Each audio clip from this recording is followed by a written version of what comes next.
All right, John, thanks for meeting with me. Thank you for getting these forms back to me. You went over the pre-observation, Form A and Form B, which just kind of outlines some of your goals as a teacher, some standards that you're going to expose the students to, and kind of your lesson plan, a little bit more detail, some of your professional goals besides teaching the classroom, some of your extracurricular activities and things like that. So I appreciate you giving me that extra information. Yeah, no problem. As we'll go through the evaluation process, what the district standards are, satisfactory, unsatisfactory, and those elements that I need to see in the classroom and in your teaching performance. Okay. So a few questions that I have for you as far as the pre-observation meeting, kind of diving into everything. What do you think is a strength or strengths in your teaching? I think I've always tried to show students that if I have the ability to do it, that they can as well. Okay.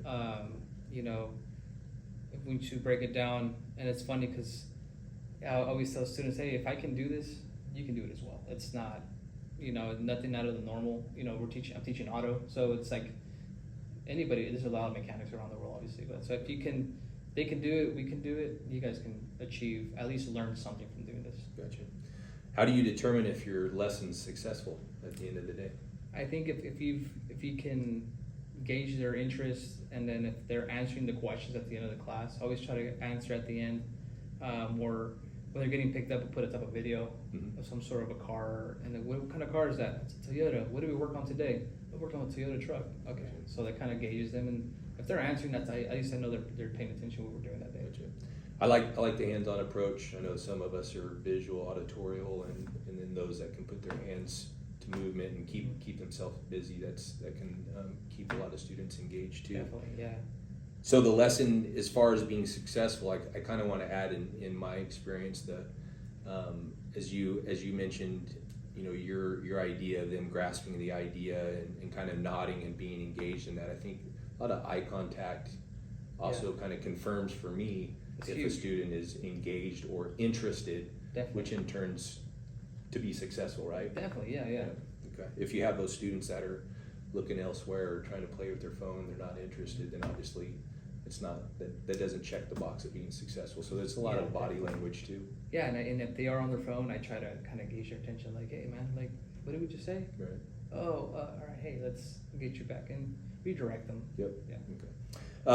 What would you like me to observe and provide feedback as it relates to this particular lesson? So obviously this lesson's about safety.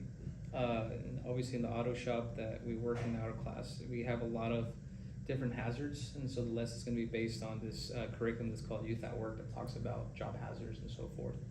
But in itself, I come from a background of a comprehensive site where I didn't have aides, and now I have 2 aides, and so seeing them, as we work together as a team, it's a couple weeks in, we've kind of dialed some stuff in, but I would like if you could observe as well how we work as a team as a whole as well. Okay.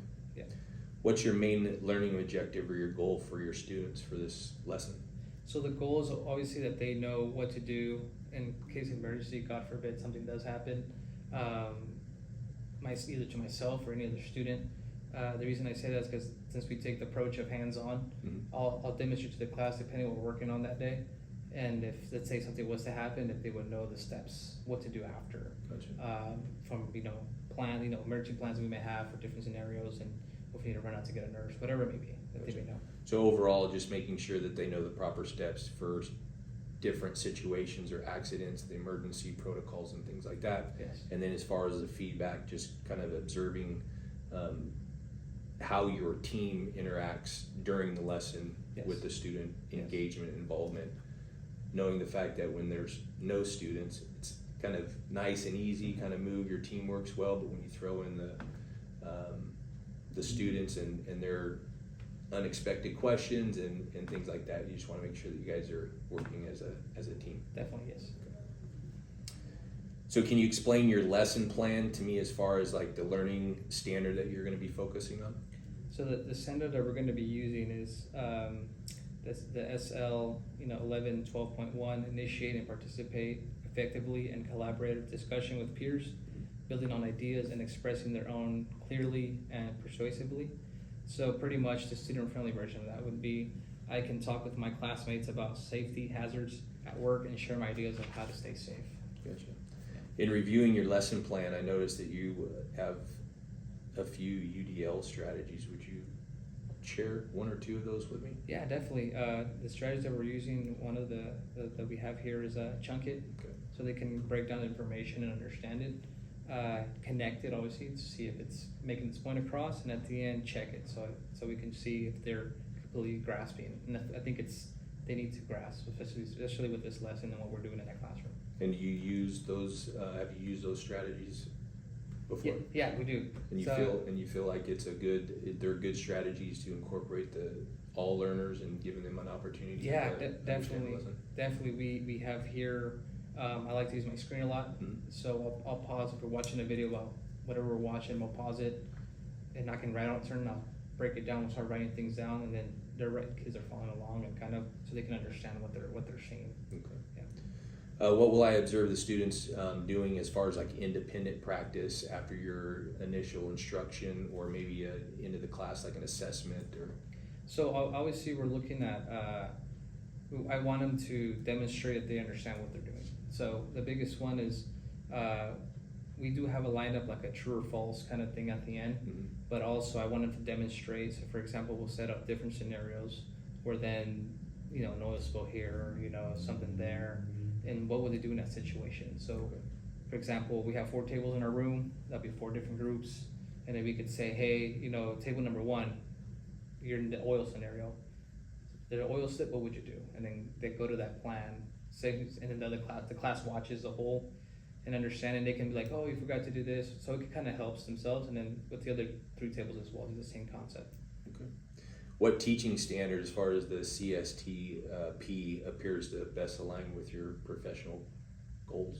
So I think the one that we're going to be using is the first one. Okay. So it's engagement and supporting all students in learning. So teachers apply knowledge about each student to activate an approach to learning that strengthens and reinforces each student's participation, engagement, connection, and sense of belonging. And I think that's a big one, especially in our class. Yeah. It's an auto class, not everybody likes cars. Gotcha. So we want them still feel connected and sense that they belong in the class. The perfect example I can give you that is today we're working on a car, we're washing a car, and not everybody wants to wash a car. I understand that. And so this particular student, I put 2 students, I said, hey, you know what, you guys are in charge of the safety team. Make sure we have safety goggles on the floor. Our floor that we have is wax. Sometimes it could become slippery. So I tell the kids, hey, can you guys, and one of the 2, make sure you're mopping periodically, checking. So make sure everything's safe. Hey, if you see the hose is someone can trip over that, let them know. Tap them on the shoulder or get their attention. So they're engaged and they feel belong. So they're not really washing the car per se, but they're kind of looking down. They're still being part of the class or the activity. I like it. Good. What teaching strategies do you plan on using towards addressing the CSTP? And so the big one that I use a lot, and I've found a lot of success in, obviously, is the I do, we do, and then you do. Okay. So then students get to see it, we do it together, and then the 3rd time it's on their own. Gotcha. Yeah. Okay. So obviously the lesson plan, going through all this stuff and kind of getting some more details as far as your plan, the standard. I'm looking forward to observing you. Couple kind of housekeeping things. I'm going to observe the period in full from bell to bell. I will record it. That way allow me to kind of stop and play and go back and allow me to give you the most beneficial feedback possible. Okay. I'll share that with you so that you can look through that and prepare a good reflection on your teaching and what you see.